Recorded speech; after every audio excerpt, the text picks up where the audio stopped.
مې نه په خلاصېږي. ته وده دا داسې خلاصېږي ګړمنج بابا را رسېږي. یاره ناکي ځان مه په سړی کوه، دا نه خلاصېږي. بس پرېږدو.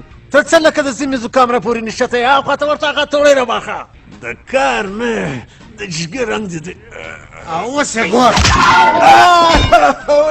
بخښنه غواړم خو ته راته وویلې. ټکه دې ووه خاورې څه دا د زړې تروی په رنګ ورک شه. پر تا هم ټکان کول چې ځای مې پیدا شوی دی. د غولیل ټکان یې په را کړی دی. زه بیا در وښیم ته راته وګوره.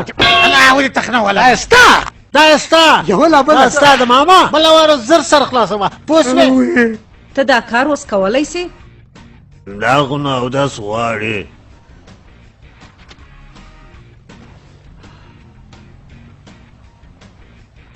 تاسو دای خبرې کوئ چې د ژوند مې بد اوسي، بس څه وکم په زړه بې تېروم.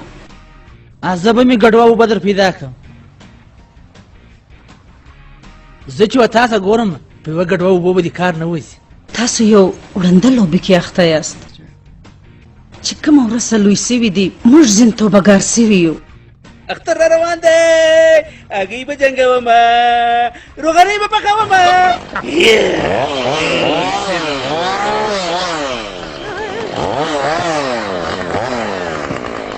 وده ته خو اوس له د تېره ووتې وده اوس مې دغسې اوس نو راپسې راځه بچو اوس به دې کرامت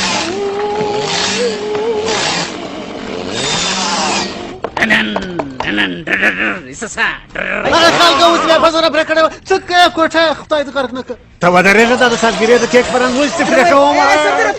ارې ته دې ګوره زوی د هرې غاښونه دې ټول ووتل. فضل دې وسه دا اوس سر لکه د اوسپنې ګین دی. پر دې سر باندې ما ډېرې یارې پسې کلې زوی. ته به دا کټه یې اوس در شیمه څه سو چکوش څه سو ار ته دلته پروت یې راپورته سه. لیونیانو دا څه کوئ؟ مه کوئ یاره مه کوئ. ولا د خپل چکوش کوش کې مه کوئ.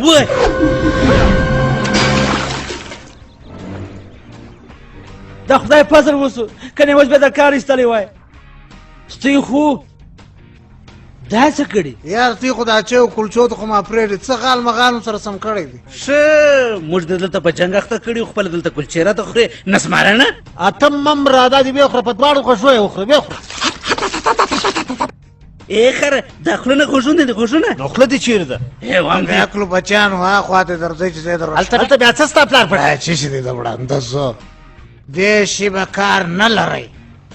دا بیا چا پر لیکلي دي؟ نه لایقو ما د کار لپاره راوسیلې که د جنجال لپاره. څه به لکه خشته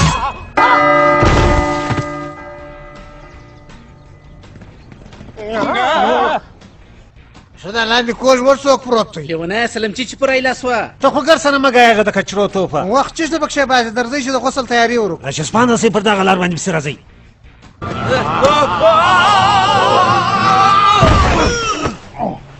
بیکلانو څوک دا ته راکښته کېدی سي لکه زه؟ و د لیوني څو دا هیله کول ته ګوره.